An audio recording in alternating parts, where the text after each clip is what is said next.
Volví del aeropuerto porque había olvidado mi pasaporte en casa, pero lo que escuché por la ventana entre mi hija y mi yerno cambió mi vida para siempre. Era imposible creer lo que mis propios oídos captaban. Había planeado ese viaje durante meses. Todo estaba perfectamente organizado, pero un simple olvido me trajo de vuelta justo en el momento exacto para descubrir la verdad más dolorosa de mi existencia. Mi corazón latía acelerado mientras subía las escaleras de mi propia casa, esa casa que había construido con tanto amor y sacrificio durante décadas. Nunca imaginé que volvería de esta manera, con las manos temblorosas, buscando entre mis papeles ese documento que me permitiría escapar por unos días de la rutina. El taxi me esperaba fuera con el motor encendido. El conductor miraba su reloj con impaciencia, pero yo necesitaba encontrar ese maldito pasaporte que seguramente estaba en el cajón de mi escritorio. Subí corriendo, jadeando un poco porque a mis 66 años ya no tengo la misma agilidad de antes, pero la emoción del viaje me daba fuerzas. Era mi primera escapada sola en años, un crucero por el Caribe que había reservado después de meses ahorrando cada peso. Mi difunto esposo, Juan, siempre me decía que me merecía conocer el mundo, pero nunca tuvimos la oportunidad. Ahora, 3 años después de su partida, finalmente me había animado a cumplir ese sueño. Entré sigilosamente por la puerta trasera, tratando de no hacer ruido. Sofía y Miguel estaban de visita, como todos los domingos, y no quería que se enteraran de mi regreso. Sabía que mi hija se preocuparía innecesariamente y tal vez hasta intentaría convencerme de cancelar el viaje. Siempre ha sido sobreprotectora conmigo, especialmente desde que enviudé. Subí las escaleras de puntillas, dirigiéndome hacia mi habitación, donde tenía el escritorio con todos mis documentos importantes. El pasaporte debía estar ahí, en el segundo cajón, junto con las pólizas de seguro y los papeles del banco. Todo estaba perfectamente organizado, como siempre me habían enseñado mis padres. Pero justo cuando llegué al segundo piso, sus voces llegaron claramente desde el patio. La ventana de mi habitación daba directamente al jardín, donde ellos estaban sentados, tomando café en la mesa de madera que Juan había comprado para nuestro aniversario de bodas número 20. Al principio, pensé que era una conversación normal, de esas que tienen todas las parejas jóvenes sobre sus planes futuros. Sofía hablaba con esa voz suave que siempre usa cuando está nerviosa, y Miguel respondía con su tono calculador que siempre me había generado cierta desconfianza, aunque nunca lo admití ni siquiera ante mí misma. Pero las palabras que siguieron me helaron la sangre. Me quedé paralizada junto a la ventana, escondida detrás de las cortinas de lino que yo misma había cosido años atrás. Mi respiración se volvió irregular, y sentí como si el piso se moviera bajo mis pies. «Ya no podemos esperar más, Sofía», decía Miguel con una firmeza que nunca le había escuchado antes. «Tu madre está muy saludable para su edad, puede vivir otros 10 o 15 años fácilmente. No podemos seguir esperando tanto tiempo». Mi hija respondió con un suspiro profundo, como si hubiera estado cargando con un peso enorme durante mucho tiempo. «Lo sé, Miguel, pero es que me da miedo. Es mi madre, al final de cuentas, aunque últimamente siento que ya no la reconozco». «Exactamente por eso mismo», continuó él. «Está empezando a tomar decisiones por su cuenta, como este viaje ridículo. ¿Qué será lo próximo? ¿Tal vez se case con algún viejo del club de lectura? No podemos permitir que dilapide nuestro futuro en caprichos de vejez». Las palabras me golpearon como puñetazos en el estómago. ¿Nuestro futuro? ¿Caprichos de vejez? ¿De qué estaban hablando exactamente? Mi mente trabajaba a toda velocidad, tratando de procesar lo que estaba escuchando, pero parte de mí se negaba a aceptar la realidad de esas palabras tan crueles. El abogado dice que, si logramos demostrar que está perdiendo facultades mentales, podemos conseguir la tutela legal, siguió Miguel. Y, una vez que tengamos el control de sus finanzas, podremos tomar las decisiones que realmente convienen. Esa casa vale una fortuna, y con sus ahorros podríamos finalmente comprar el departamento que queremos. Sofía guardó silencio por un momento que me pareció eterno. Yo contenía la respiración, aferrada a las cortinas, rogando internamente que mi hija dijera que no, que eso estaba mal, que nunca haría algo así a su propia madre. Pero sus siguientes palabras destruyeron completamente mi mundo. Tienes razón, mi amor. Ya hablé con el doctor López. Él está dispuesto a firmar los papeles que necesitamos. Dice que, con su edad, es fácil argumentar deterioro cognitivo, especialmente si mostramos comportamientos erráticos, como este viaje repentino. Me costaba respirar. Las piernas me temblaban tanto que tuve que apoyarme contra la pared para no caerme. Estos eran mis seres queridos, mi única hija y el hombre que había elegido como compañero de vida, planeando fríamente cómo quitarme todo lo que había construido durante décadas de trabajo honesto. El sonido del claxon del taxi interrumpió mis pensamientos. El conductor estaba impaciente, probablemente pensando que me había arrepentido del viaje. Pero yo ya no pensaba en cruceros ni en pasaportes. Solo podía pensar en esas palabras terribles que acababa de escuchar, en esa traición que jamás habría imaginado posible. Durante 50 años, construí una vida que creía perfecta, ordenada como un reloj suizo. Cada mañana me levantaba a las 6 en punto, preparaba el café en la misma taza de cerámica que Juan me había regalado en nuestro primer aniversario, y comenzaba mi rutina diaria, que nunca variaba. Era una mujer respetada en el vecindario de Querétaro, conocida por mi puntualidad, mi jardín impecable y mi capacidad para organizar las mejores reuniones familiares. Mi casa era mi orgullo. Cada rincón reflejaba años de cuidado meticuloso. Las plantas del jardín crecían exuberantes porque las regaba religiosamente cada tarde a las 5. Los muebles relucían porque los limpiaba cada martes y viernes. Los documentos importantes estaban archivados por fechas en el escritorio de caoba que había pertenecido a mi padre. Juan y yo habíamos trabajado incansablemente para construir este patrimonio. Él como contador en una empresa textil durante 30 años, yo como maestra de primaria durante 25. Nunca tuvimos lujos extravagantes, pero tampoco nos faltó nada. Ahorrábamos cada peso, calculábamos cada gasto, planeábamos cada inversión, pensando siempre en el futuro de Sofía. Cuando nació nuestra hija, sentí que la vida finalmente tenía sentido completo. Era una bebé hermosa, tranquila, que dormía toda la noche desde los 3 meses.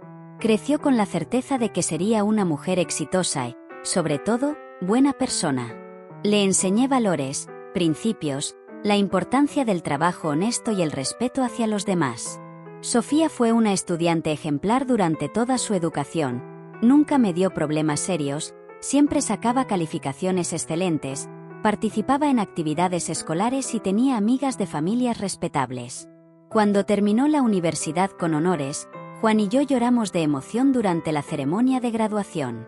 La recuerdo con su vestido azul cielo ese día, radiante de felicidad, abrazándonos y diciéndonos que todo lo que había logrado era gracias a nuestro ejemplo y dedicación.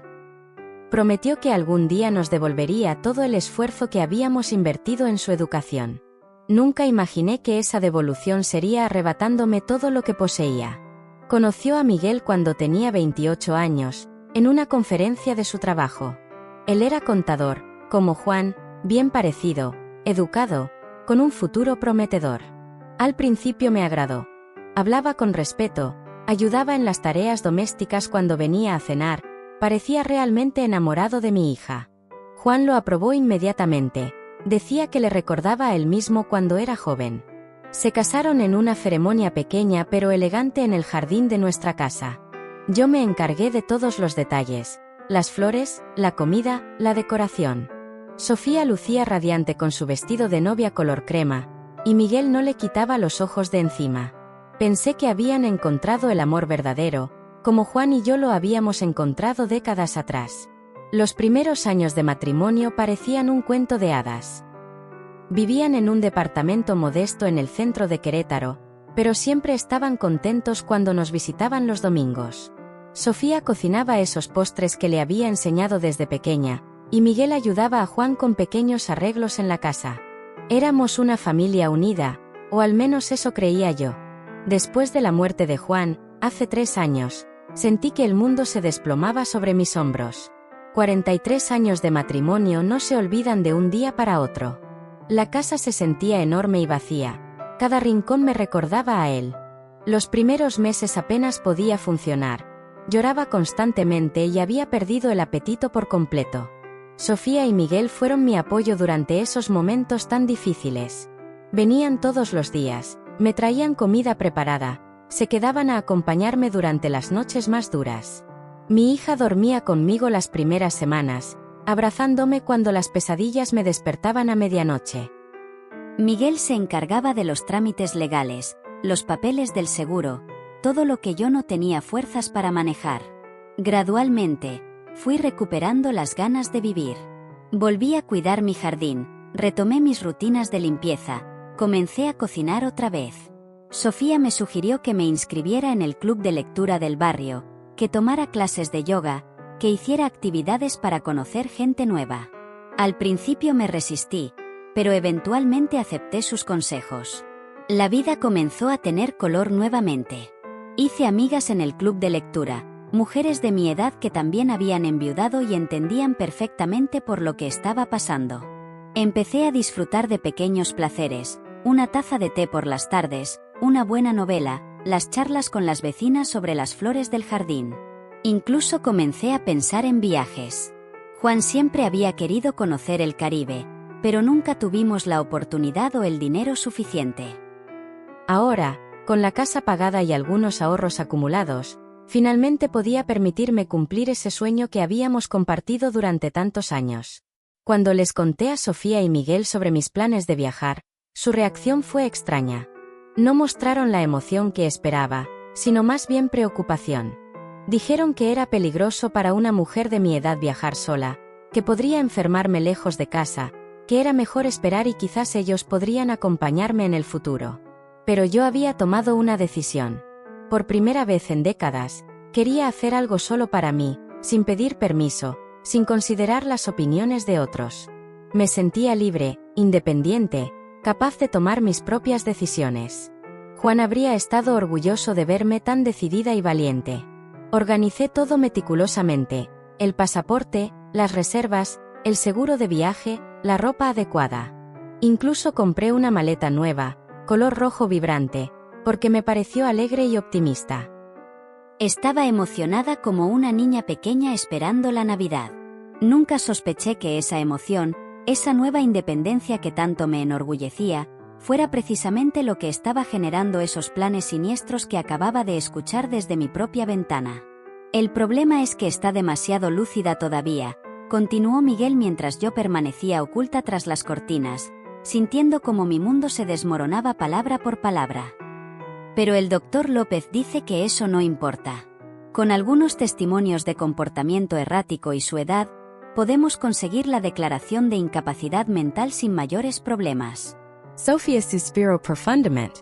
¿Y si se da cuenta de lo que estamos haciendo? ¿Conoces a mi madre, Miguel? Es más astuta de lo que aparenta. Durante años manejó las finanzas de la casa cuando papá estaba vivo. Nunca cometía errores con los números. Por eso mismo tenemos que actuar rápido, respondió él con una frialdad que me estremeció hasta los huesos. Mientras más tiempo pase, más difícil será convencer a un juez.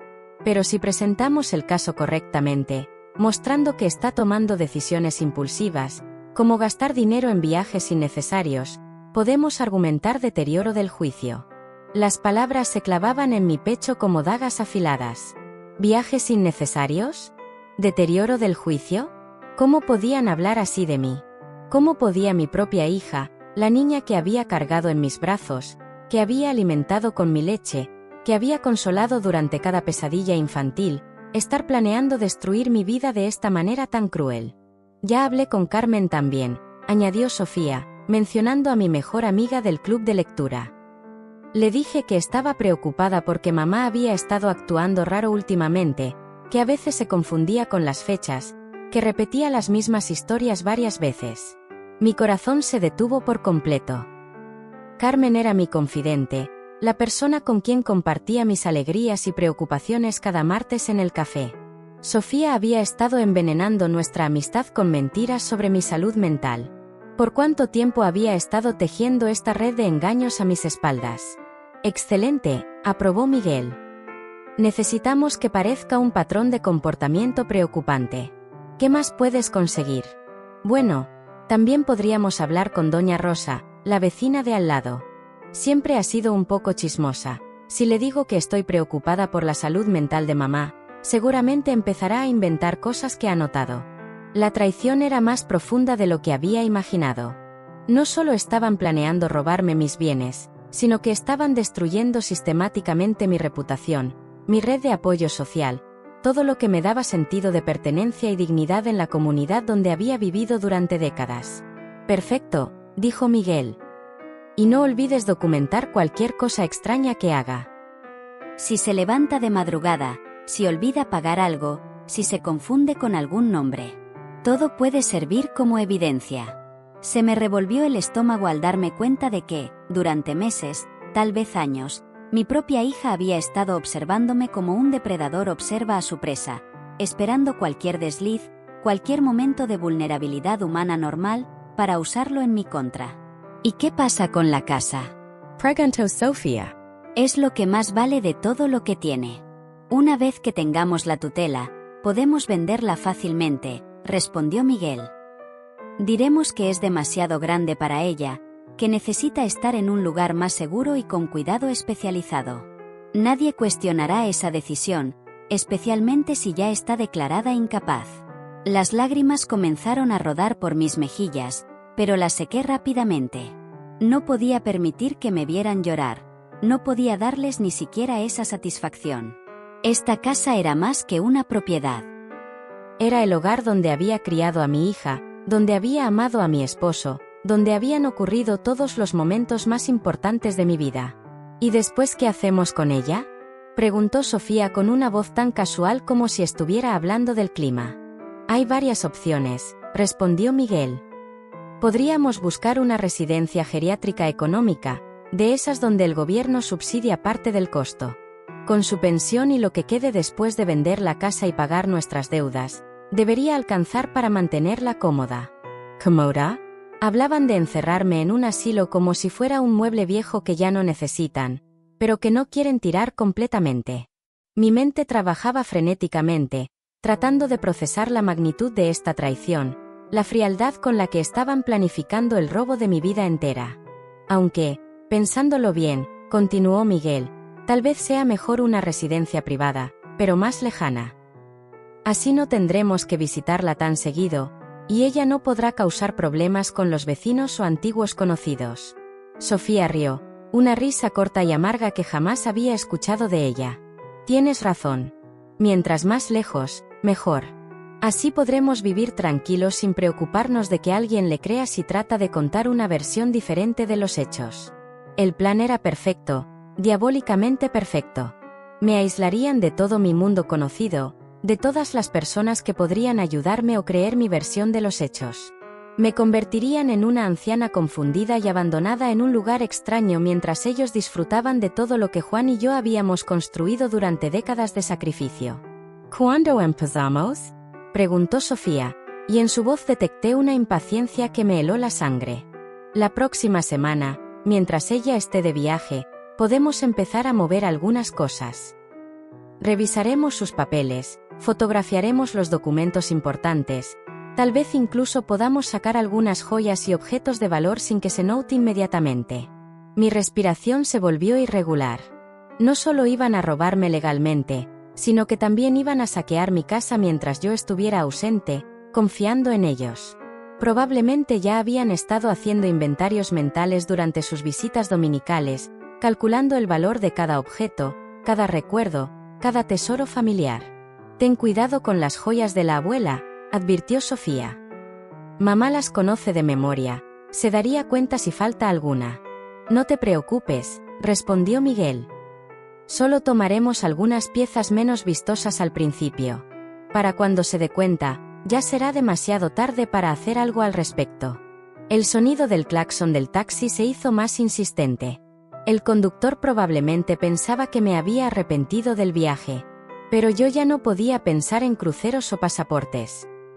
Mi mente estaba completamente enfocada en esta revelación devastadora que había cambiado mi vida para siempre. Necesitaba tiempo para procesar todo esto, para planear qué hacer. No podía confrontarlos ahora, no estaba preparada. Necesitaba ser inteligente, estratégica. Ellos creían que era una anciana ingenua y fácil de manipular, pero estaban a punto de descubrir que habían subestimado gravemente a Elvira. Me quedé inmóvil detrás de las cortinas durante varios minutos después de que terminaron de hablar, tratando de procesar la magnitud de lo que acababa de descubrir. Mi mente se llenó de recuerdos que ahora cobraban un significado completamente diferente, como piezas de un rompecabezas siniestro que finalmente encajaban en su lugar. ¿Cuántas veces Sofía había comentado casualmente sobre mi supuesta confusión con las fechas? ¿Cuántas veces Miguel había insistido en revisar mis cuentas bancarias para ayudarme? ¿Cuántas veces habían intercambiado miradas cómplices que yo había interpretado como amor de pareja, cuando en realidad eran conspiraciones contra mí? Recordé esa tarde de hace 2 meses, cuando Sofía vino a visitarme y me encontró buscando mis lentes de lectura. «Mamá, los tienes puestos», me había dicho con una sonrisa extraña. Pero yo recordaba perfectamente haberlos dejado en la mesa de noche. Ahora me preguntaba si ella los había movido deliberadamente para después poder contar esa historia como evidencia de mi deterioro mental. También recordé cuando Miguel se ofreció tan gentilmente a acompañarme al banco para simplificar mis trámites. Insistió en que sería más fácil si él tenía acceso a mis cuentas para ayudarme con los pagos mensuales. Yo había interpretado esa oferta como amor filial, pero ahora entendía que estaba preparando el terreno para tener control total sobre mis finanzas. Las veces que Sofía había sugerido que debería con Sid. En las ventajas de vivir en una comunidad para adultos mayores donde tendría más compañía y cuidado profesional. Cada conversación, cada sugerencia, cada gesto de supuesta preocupación había sido parte de un plan meticulosamente diseñado para convencerme de que renunciara voluntariamente a mi independencia. Y cuando eso no funcionó, decidieron quitármela por la fuerza legal. Me temblaban las manos mientras recordaba la visita del Dr. López la semana pasada. Había llegado sin cita previa, diciendo que Sofía había llamado preocupada por mi salud. Me hizo preguntas extrañas sobre mi memoria, sobre si me sentía confundida últimamente, sobre si había tenido episodios de desorientación. Yo había respondido honestamente que me sentía perfectamente bien, pero él insistía en hacer más preguntas, tomando notas en una libreta pequeña. Ahora entendía que esa visita no había sido una consulta médica, sino una evaluación para respaldar su declaración de incapacidad mental. El Dr. López, en quien había confiado durante años, estaba coludido con mis propios familiares para destruir mi vida. ¿Desde cuándo había empezado esta conspiración? ¿Había comenzado inmediatamente después de la muerte de Juan, cuando yo estaba más vulnerable y necesitaba su apoyo? ¿O había empezado incluso antes, mientras mi esposo aún vivía, esperando pacientemente el momento adecuado para ejecutar su plan? La idea de que habían estado fingiendo amor y preocupación mientras planeaban mi destrucción me llenaba de una rabia que jamás había sentido. Pero, junto con la rabia, venía una tristeza profunda y devastadora. Mi propia hija, la niña que había cargado en mi vientre durante 9 meses, que había alimentado con mi cuerpo, que había educado con mis valores, me consideraba un obstáculo para su felicidad. ¿En qué había fallado como madre? ¿Qué había hecho mal para criar a una persona capaz de traicionarme de manera tan cruel? Juan siempre decía que Sofía era perfecta, que era la hija que cualquier padre soñaría tener. ¿Cómo hubiera reaccionado él ante esta traición? ¿Se habría sentido tan responsable como me sentía yo ahora?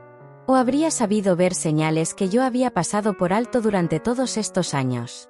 El sonido de sus voces interrumpió mis pensamientos dolorosos. Se estaban despidiendo, preparándose para irse. Escuché el ruido de las sillas siendo movidas, los pasos en el patio, las palabras finales de una conversación que había destruido mi mundo para siempre. «Recuerda, amor», decía Miguel, «no podemos cambiar de actitud hacia ella de repente. Tenemos que seguir siendo los yernos y la hija perfectos hasta que todo esté legal».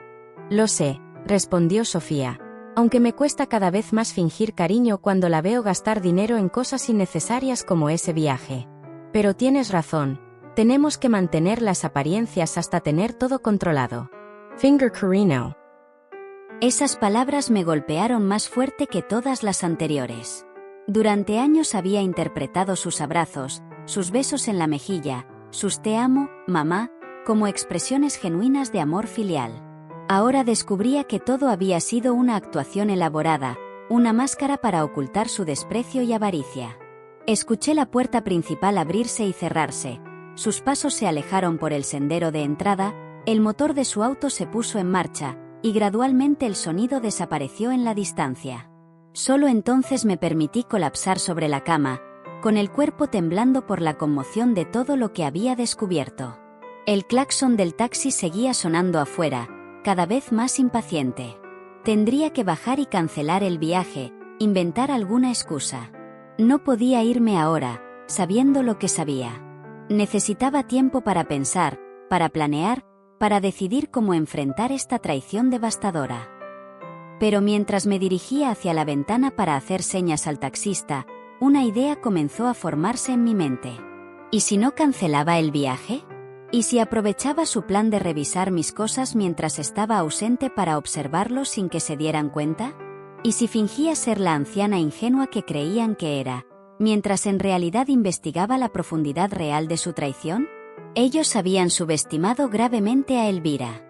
Creían que era una viuda vulnerable y fácil de manipular, pero estaban a punto de descubrir que la mujer que había construido un patrimonio junto a Juan, que había criado a una hija y manejado un hogar durante décadas, tenía recursos y fortaleza que ni siquiera ellos podían imaginar. Si querían jugar sucio, yo les enseñaría lo que realmente significaba enfrentarse a una mujer que ya no tenía nada que perder y todo por lo que luchar. Bajé las escaleras con pasos firmes y decididos, aunque mi corazón latía como un tambor de guerra.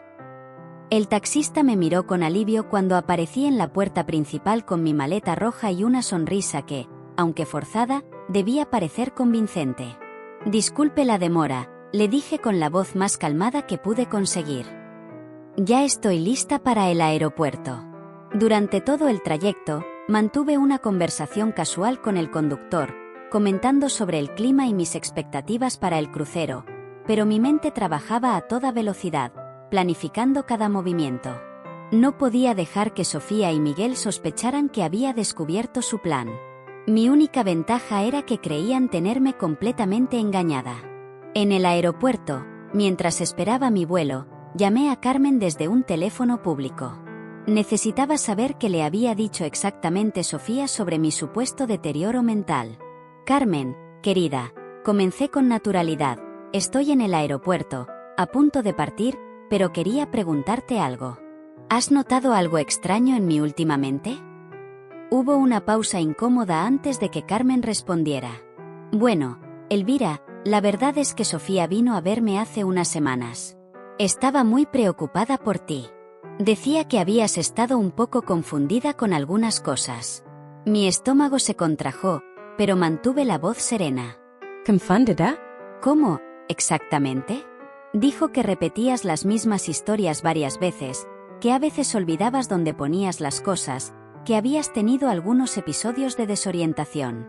Yo le dije que no había notado nada raro, pero ella insistía en que era muy sutil y que tal vez yo no me había dado cuenta. El veneno se estaba extendiendo, exactamente como habían planeado. ¿Y qué más te dijo? También mencionó que estabas tomando decisiones impulsivas, como este viaje. Dijo que estaba preocupada porque no era típico de ti hacer algo tan espontáneo sin consultar con la familia. Cada palabra confirmaba la profundidad de su traición. Habían estado construyendo una narrativa cuidadosamente diseñada para hacer que mis decisiones independientes parecieran síntomas de demencia. Carmen, quiero que sepas que me siento perfectamente bien.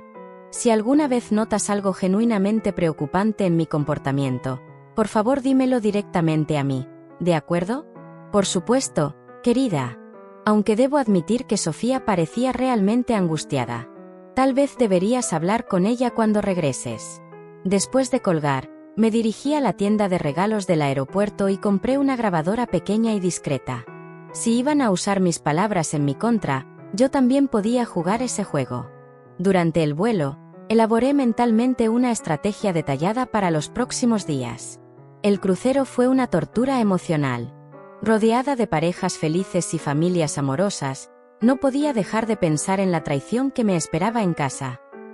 Cada noche, sola en mi camarote, lloraba silenciosamente por la hija que creía tener y que en realidad nunca había existido.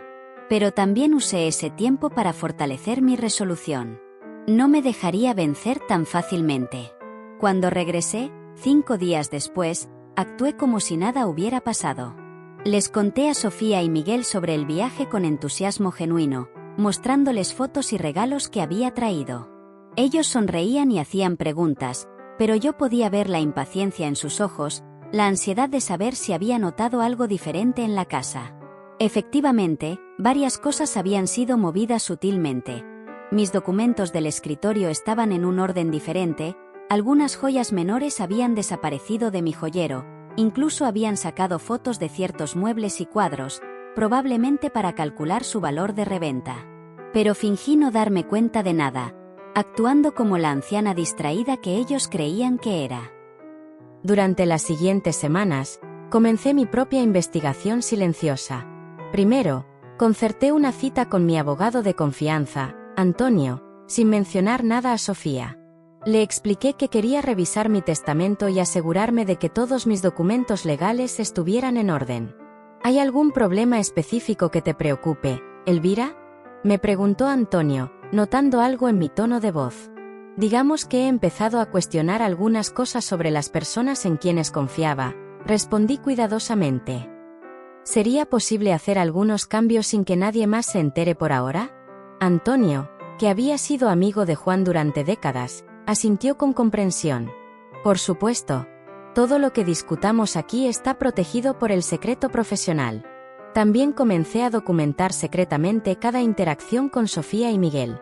Cada comentario sobre mi supuesta confusión, cada sugerencia sobre vender la casa, cada pregunta sobre mis finanzas quedaba grabada en mi pequeña grabadora.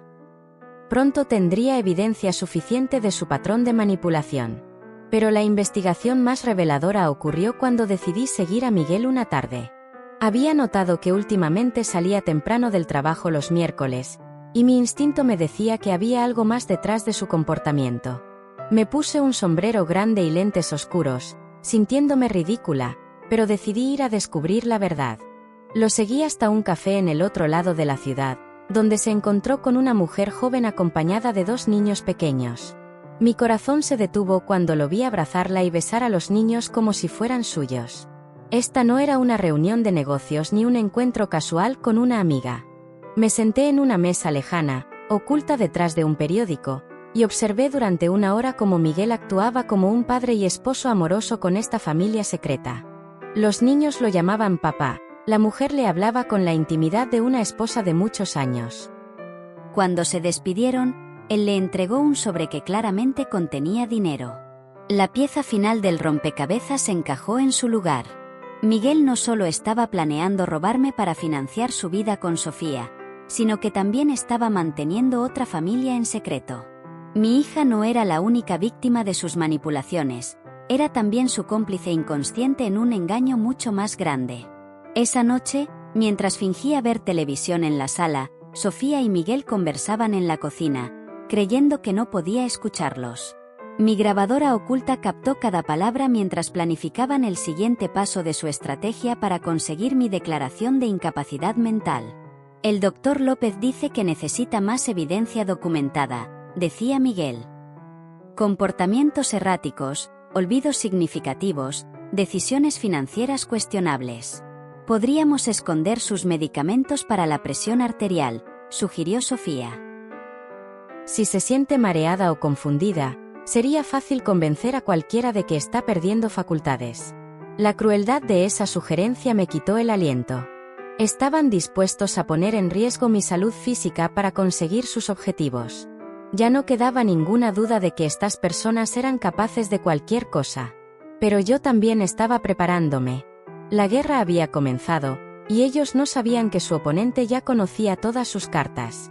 La confrontación llegó un martes por la tarde, cuando Sofía vino sola para su visita semanal. Había estado evitando que vinieran juntos, necesitaba separar las piezas de su alianza para debilitarlos. Preparé café en mi mejor juego de porcelana, como siempre hacía, pero esta vez cada gesto estaba calculado con precisión militar. «Mamá, he estado pensando mucho sobre tu bienestar», comenzó Sofía con esa voz dulce que ahora reconocía como completamente falsa. Miguel y yo creemos que tal vez sería bueno que hablaras con alguien sobre cómo te has estado sintiendo últimamente. Coloqué la taza de café frente a ella con manos perfectamente estables. ¿Alguien como quién, mi amor? Bueno, tal vez un especialista. El doctor López conoce a algunos psicólogos muy buenos que trabajan con personas de tu edad. No es nada grave, solo para asegurarnos de que estés procesando bien el duelo por papá y todos los cambios. Ahí estaba, el comienzo del siguiente paso de su plan. Quería llevarme a un psicólogo que probablemente también estaba en su conspiración, alguien que documentaría oficialmente mi supuesto deterioro mental. Decidí que era momento de empezar a revelar mis cartas, pero gradualmente. Sofía, ¿puedo preguntarte algo? Me senté frente a ella, estudiando cada microexpresión en su rostro. ¿Tú crees que he estado actuando de manera extraña últimamente? Ella evitó mi mirada directa. No extraña, mamá, pero, bueno, sí he notado algunas cosas. Pequeños olvidos, algunas decisiones que parecen un poco impulsivas. ¿Cómo cuáles decisiones, exactamente? El viaje, por ejemplo. Nunca habías hecho algo así sin consultarnos primero. Y a veces repites las mismas historias o buscas cosas que tienes enfrente de ti. Cada palabra salía de su boca como si hubiera ensayado el discurso docenas de veces. Probablemente lo había hecho. ¿Sabes qué es curioso, Sofía? Carmen me dijo que fuiste a hablar con ella sobre mis supuestos problemas de memoria. Por primera vez, vi un destello de pánico en sus ojos. Solo estaba preocupada, mamá. Quería una segunda opinión de alguien que te conoce bien. ¿Y el doctor López? ¿Estabas tan preocupada que tuviste que llamarlo para que viniera sin que yo le pidiera una consulta? Ahora sí estaba claramente nerviosa. Sus manos temblaron ligeramente cuando levantó la taza de café. Mamá, no entiendo por qué estás cuestionando todo esto. Solo queremos lo mejor para ti. Me levanté lentamente y caminé hacia la ventana, la misma ventana desde donde había escuchado la conversación que cambió mi vida. ¿Sabes qué más es curioso, hija mía? Ayer encontré algo muy interesante en el banco. Su rostro palideció visiblemente. ¿En el banco? Sí. Resulta que alguien había estado haciendo consultas sobre mis cuentas, preguntando sobre procedimientos para transferir fondos en caso de incapacidad mental. ¿No te parece extraño? Sofía se puso de pie bruscamente, derramando un poco de café sobre la mesa. Mamá, creo que estás malinterpretando las cosas, en serio. Me volví hacia ella con una sonrisa que sabía que era intimidante. Entonces, tal vez puedas explicarme por qué mi collar de perlas de la abuela desapareció de mi joyero, o por qué mis documentos del escritorio han estado siendo movidos constantemente, o por qué tienes copias de las llaves de mi casa que yo nunca te di. Cada acusación la golpeaba como una bofetada. Vi el momento exacto en que se dio cuenta de que había sido descubierta, cuando su máscara de hija preocupada finalmente se desplomó. ¿Nos has estado espiando? Logró preguntar, con una voz que ya no tenía nada de dulce.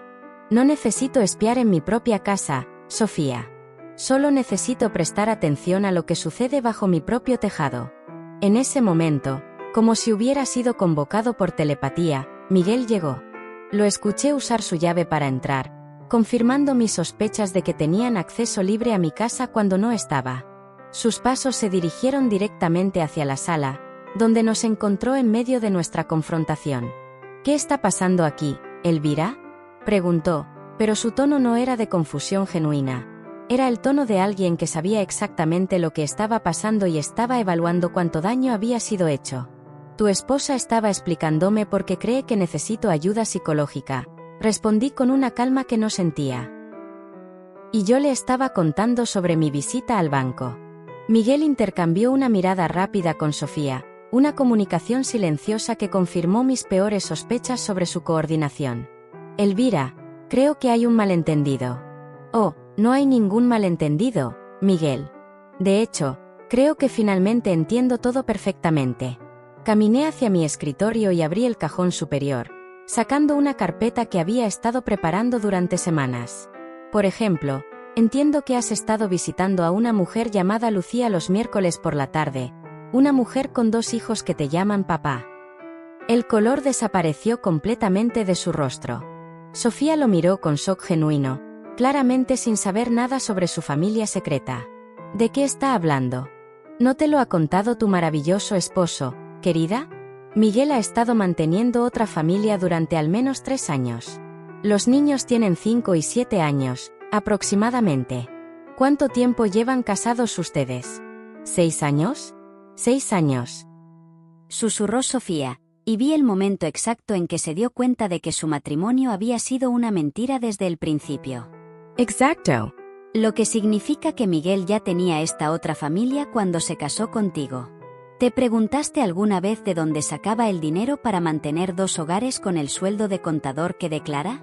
Miguel finalmente encontró su voz, pero ya no era el yerno encantador que había estado fingiendo ser.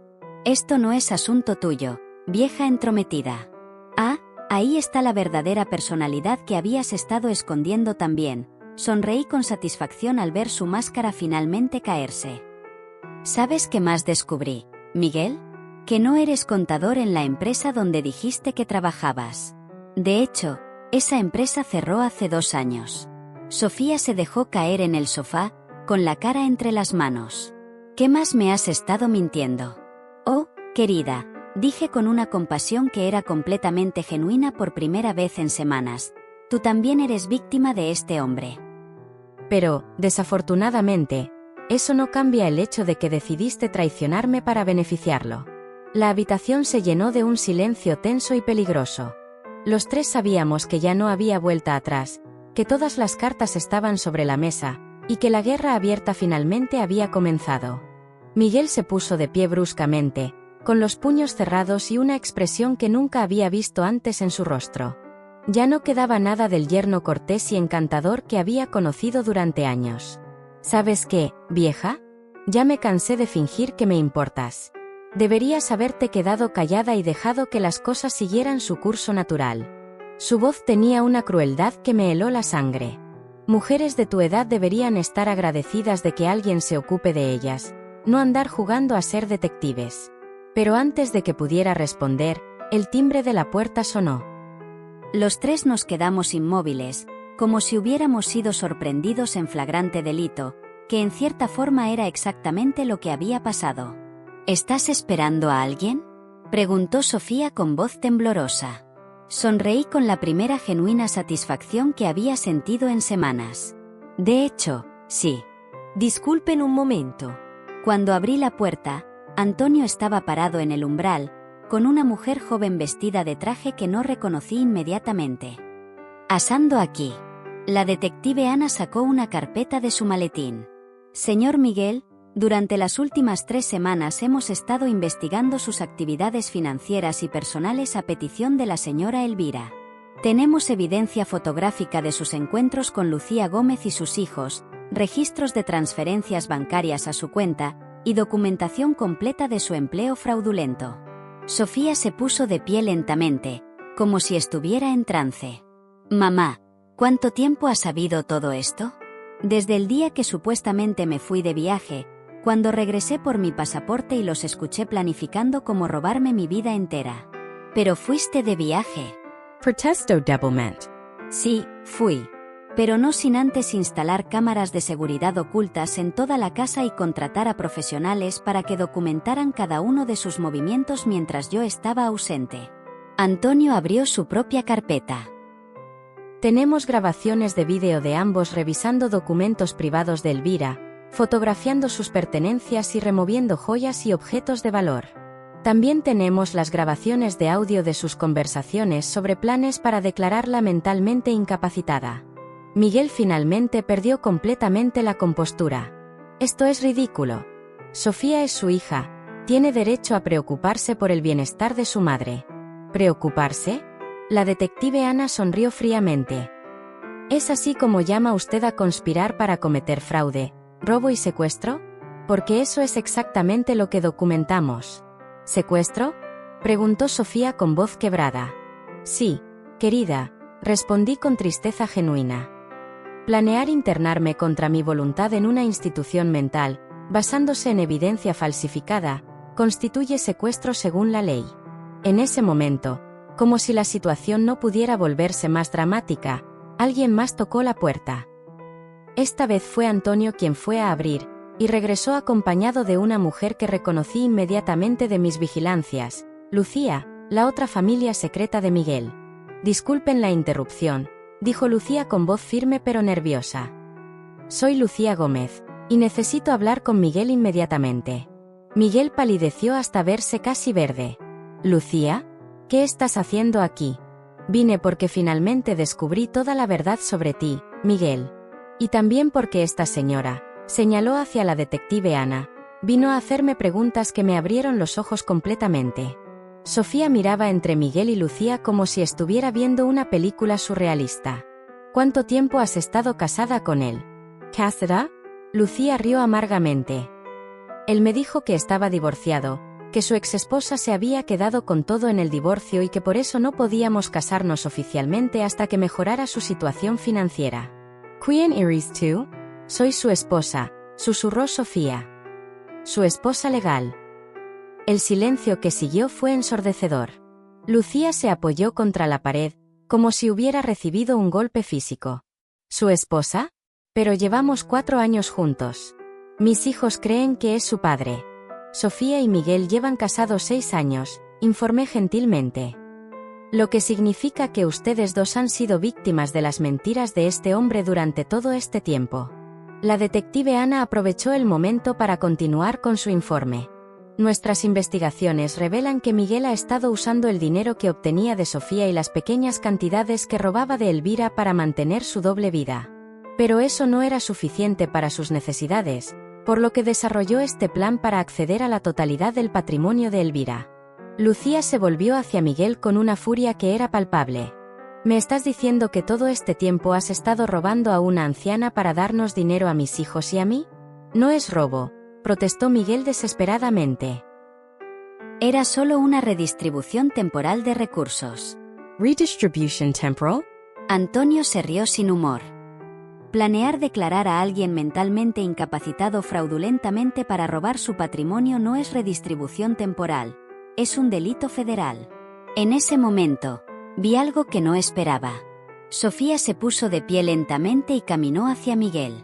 Por un segundo, pensé que iba a defenderlo, apoyarlo a pesar de todo lo que había sido revelado. Pero, en cambio, le dio una bofetada que resonó por toda la habitación. «Eres un mentiroso, un ladrón y un manipulador», le gritó con una voz que no había escuchado desde que era una niña pequeña haciendo berrinches. «Me convertiste en cómplice de traicionar a mi propia madre por dinero que ni siquiera era para nosotros, sino para mantener a tu otra familia». Miguel se tocó la mejilla con shock genuino. «Sofía, ¿puedo explicar todo esto?» «No hay nada que explicar», intervino Lucía. «Tus mentiras han arruinado la vida de demasiadas personas. Mis hijos van a crecer preguntándose por qué su padre desapareció de sus vidas».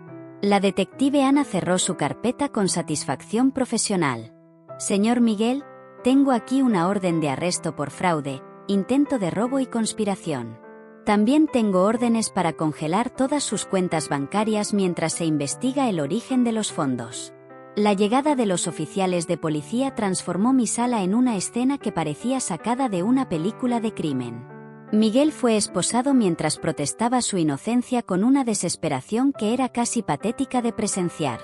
Sus gritos sobre malentendidos y conspiraciones en su contra resonaban por toda la casa mientras lo sacaban hacia el autopatrulla. Sofía se había derrumbado completamente en el sofá, llorando de una manera que no había visto desde que era una niña pequeña. Lucía permanecía de pie junto a la ventana, abrazándose a sí misma mientras observaba cómo se llevaban al hombre que había destruido su vida y la de sus hijos. La detective Ana continuaba documentando todo meticulosamente, preparando el caso que aseguraría que Miguel pagara por cada uno de sus crímenes. Antonio se acercó a mí con una expresión de admiración mezclada con preocupación. «Elvira, debo admitir que manejaste esto brillantemente.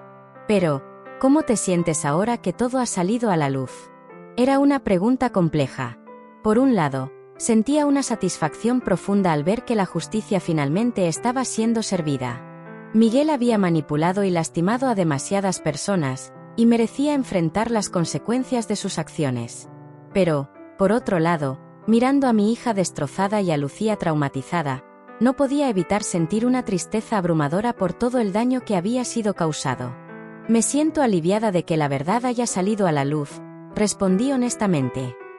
Pero también devastada por todo lo que se ha perdido en el proceso. La detective Ana guardó sus documentos y se acercó. Señora Elvira, quiero que sepa que su valentía para investigar y enfrentar esta situación probablemente salvó no solo su patrimonio, sino también evitó que Miguel continuara victimizando a otras personas.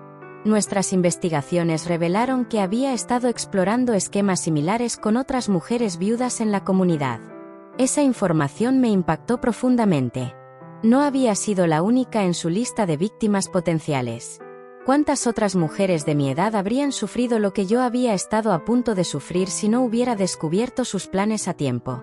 Lucía finalmente habló, con una voz quebrada pero determinada. Señora Elvira, quiero pedirle disculpas por todo lo que ha pasado. Yo no sabía nada sobre usted o sobre los planes de Miguel. Si hubiera sabido que el dinero que nos daba provenía de actividades criminales, nunca lo habría aceptado. Me acerqué a ella y gentilmente toqué su brazo. Querida, tú también eres víctima de este hombre. No tienes nada de qué disculparte.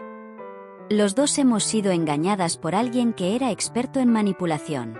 ¿Qué va a pasar con mis hijos?, preguntó con lágrimas en los ojos. Ellos aman a Miguel como a un padre. ¿Cómo les explico que todo era mentira? Era una pregunta desgarradora que no tenía respuestas fáciles. Los niños son resistentes, le dije, aunque sabía que sonaba inadecuado. Con amor y apoyo, pueden superar esto. Y tal vez ahora puedan tener la oportunidad de conocer a su verdadero padre, sin las mentiras de Miguel interfiriendo. Antonio intervino con información práctica. Lucía, como parte de la investigación, podremos rastrear los fondos que Miguel les proporcionaba. Si esos dineros provenían de actividades criminales, el Estado podría ofrecer algún tipo de compensación o asistencia durante la transición. Sofía finalmente levantó la vista, con los ojos rojos e hinchados. Mamá, no sé cómo pedirte perdón por lo que he hecho. No hay palabras para expresar lo arrepentida que estoy. Me senté a su lado, sintiendo el peso de todos los años que habíamos perdido por culpa de las manipulaciones de Miguel. Sofía, necesito entender algo. ¿En algún momento realmente creíste que yo estaba perdiendo mis facultades mentales? ¿O siempre supiste que estabas mintiendo? Ella se cubrió la cara con las manos.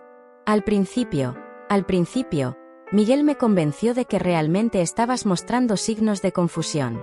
Decía que era normal que yo no los notara porque te veía muy seguido, pero que él podía verlo más objetivamente. Poco a poco, comencé a buscar evidencia de lo que él decía, y cuando no la encontraba, él me convencía de que la había perdido o malinterpretado. Era una técnica de manipulación psicológica sofisticada. Miguel había lavado el cerebro de mi hija gradualmente, haciéndola dudar de su propia percepción y juicio. ¿Y cuando te diste cuenta de que no era verdad? Creo que, en el fondo, siempre supe que algo estaba mal. Pero Miguel era tan convincente, tan seguro de sí mismo. Y, honestamente, la idea de tener acceso a tu patrimonio era tentadora. Estamos endeudados hasta el cuello, mamá. Miguel me dijo que era la única manera de salvar nuestro futuro. La detective Ana tomó notas cuidadosamente. Eso es exactamente el patrón que vemos en casos de manipulación financiera. El perpetrador identifica vulnerabilidades económicas y emocionales, luego las explota sistemáticamente. Antonio abrió una nueva carpeta. Elvira, hay algo más que debemos discutir. Durante nuestras investigaciones, descubrimos que Miguel había comenzado a falsificar tu firma en algunos documentos bancarios. Afortunadamente, los detuvimos antes de que pudiera hacer transferencias significativas, pero necesitamos asegurarnos de que todas tus cuentas estén protegidas. La revelación de que había estado falsificando mi firma me golpeó como otra bofetada. ¿Qué tipo de documentos? Formularios de cambio de beneficiarios, solicitudes de tarjetas de crédito adicionales, algunas consultas sobre préstamos contra el valor de tu casa. Estaba preparando múltiples vías para acceder a tus fondos una vez que tuviera control legal. Lucía sacudió la cabeza con incredulidad. ¿Cómo pude estar tan ciega? Todas las señales estaban ahí, Pero yo quería creer sus mentiras porque la alternativa era enfrentar que estaba criando a mis hijos sola. No te culpes, le dije firmemente. Miguel era un depredador experimentado. Sabía exactamente cómo manipular nuestras esperanzas y miedos. La detective Ana cerró su libreta.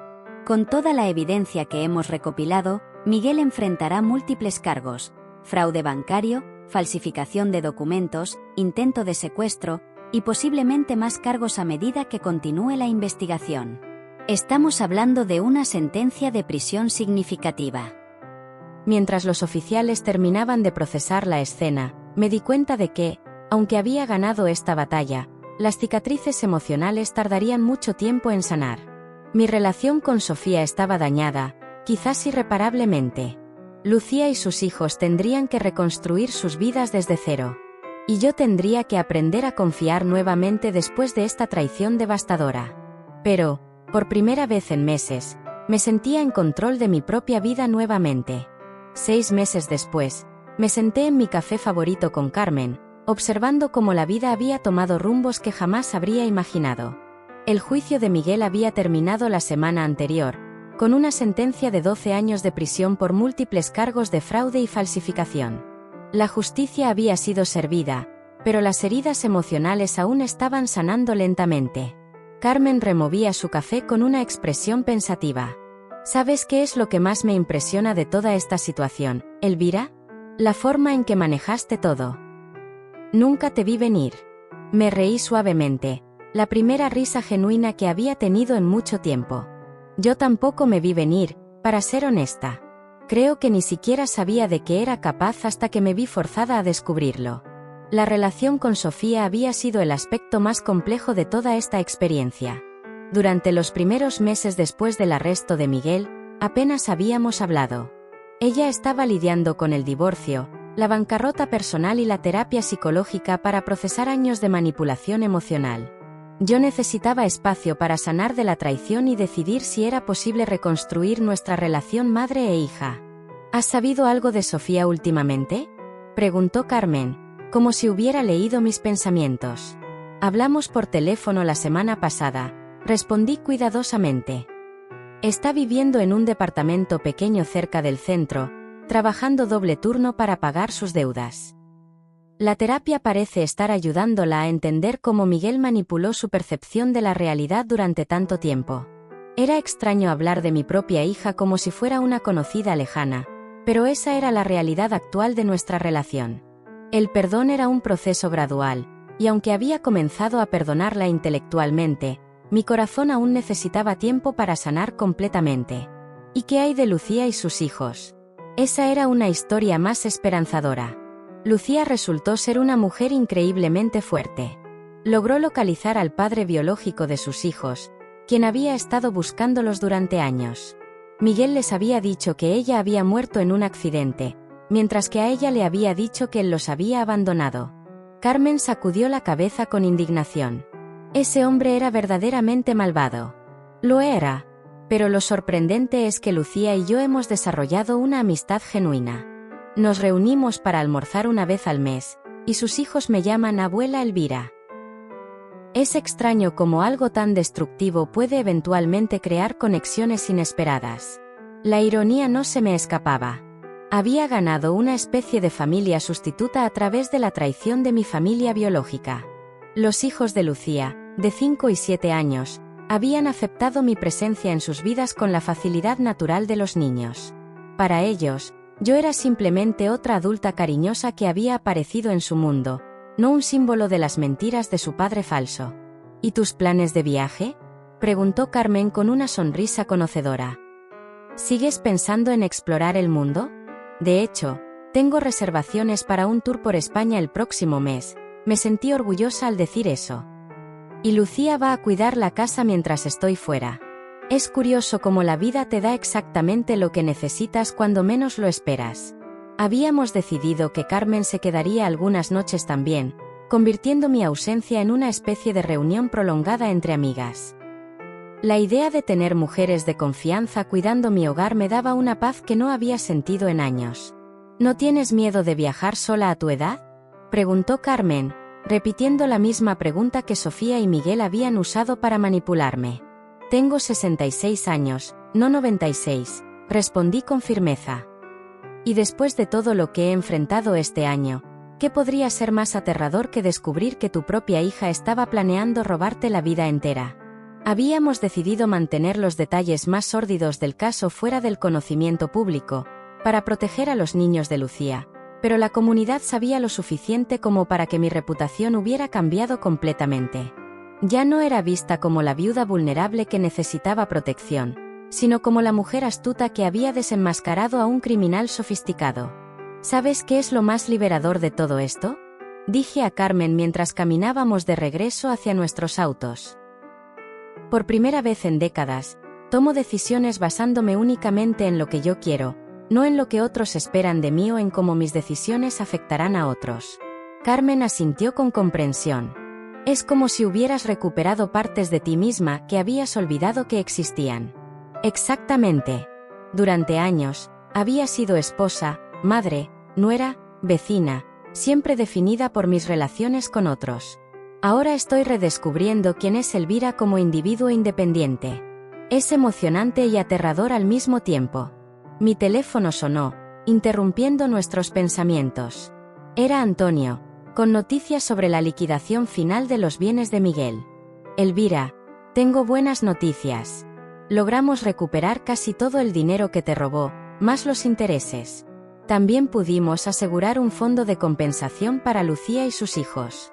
Después de colgar, me di cuenta de que este capítulo de mi vida finalmente estaba cerrando. Todos los cabos sueltos estaban siendo atados, todas las cuentas estaban siendo saldadas. Era momento de mirar hacia adelante en lugar de hacia atrás. ¿Tienes algún arrepentimiento?, preguntó Carmen mientras nos despedíamos. Me detuve y pensé cuidadosamente en su pregunta. Arrepentimiento, no, sobre cómo manejé la situación una vez que descubrí la verdad. Pero sí me arrepiento de no haber confiado más en mis instintos durante todos esos años. Había señales, pequeñas cosas que me molestaban sobre Miguel, pero las ignoré porque quería que Sofía fuera feliz. El sol de la tarde creaba sombras largas en la calle mientras reflexionaba sobre todo lo que había aprendido. Creo que el mayor regalo que me dio esta experiencia terrible fue la confirmación de que soy más fuerte y más capaz de lo que yo misma creía. Durante años, me vi como alguien que necesitaba protección y cuidado, pero resulta que soy perfectamente capaz de protegerme y cuidarme a mí misma. Esa noche, mientras me preparaba para dormir en mi casa silenciosa pero ya no solitaria, me miré en el espejo del baño. La mujer que me devolvía la mirada tenía el mismo rostro de 66 años, pero sus ojos tenían una fuerza y determinación que no habían estado ahí antes. Mañana comenzaría a empacar para España. La semana siguiente, tenía una cita para aprender a usar una computadora. El mes que viene, Lucía y yo habíamos planeado tomar clases de baile juntas. Mi vida estaba llena de posibilidades nuevas y emocionantes. Me acosté esa noche con una sensación de paz profunda que no había sentido en años. Estaba sola en mi casa, pero por primera vez en mucho tiempo, esa soledad se sentía como libertad en lugar de abandono. Había sobrevivido a la traición más profunda imaginable y había salido del otro lado más fuerte y más sabia. Hoy estoy sola, pensé mientras me quedaba dormida, pero por primera vez, en paz.